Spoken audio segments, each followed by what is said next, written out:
Oh, t'es bien comme ta mère, hein. T'es aussi dingue que ta famille. Ouh. Alors la famille et le couple, c'est une grande histoire d'amour. Alors au début de votre relation, lorsque vous êtes entré dans sa ville, c'est peut-être livré à vous. Il vous a raconté son histoire, ses blessures du passé. Mais dans toute relation, il y a des limites à ne pas franchir. Alors on traîne tous des casseroles derrière nous, d'accord? Mais en aucun cas, ces casseroles ne doivent être servies en tant qu'arme pour être utilisées contre notre partenaire. Et attaquer quelqu'un sur sa famille, eh bien, en fait partie.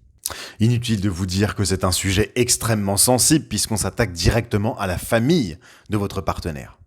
Cependant, il est toujours intéressant de se poser la question de savoir pourquoi, qu'est-ce qui nous amène à réagir comme ça par rapport à la famille. Est-ce que vous pensez que l'autre est sous l'emprise de sa famille? Est-ce que vous êtes frustré lorsqu'il y a sa famille? Est-ce que vous avez l'impression qu'ils ne prennent jamais votre parti? Qu'est-ce que sa relation avec sa famille reflète pour vous? Alors, lorsque vous vous apercevez que votre partenaire adopte un comportement qu'il déplore chez un membre de sa famille, eh bien vous pouvez gentiment lui faire remarquer.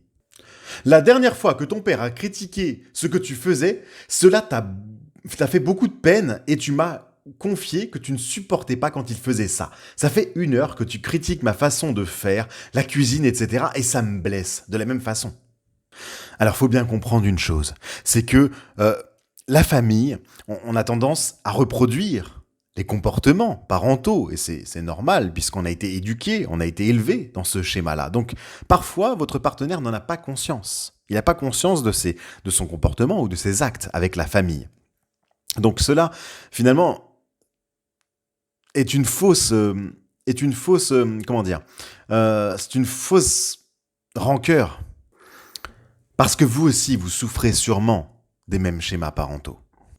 Alors il ne faut pas oublier que les personnes qui reproduisent des comportements parentaux qui sont toxiques, par exemple, eh bien, ils n'en ont pas forcément conscience. Il ne faut pas oublier qu'eux-mêmes ont dû souffrir de ce comportement de leurs parents.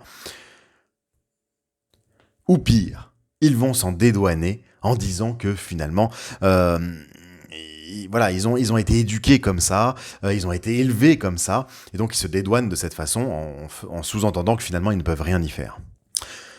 Quoi qu'il en soit, ne dites pas ce genre de phrase, en tout cas qui est trop agressive. Là, on rentre directement dans le conflit. Si vous sortez, tu es bien comme ta mère, tu es aussi dingue que ta famille.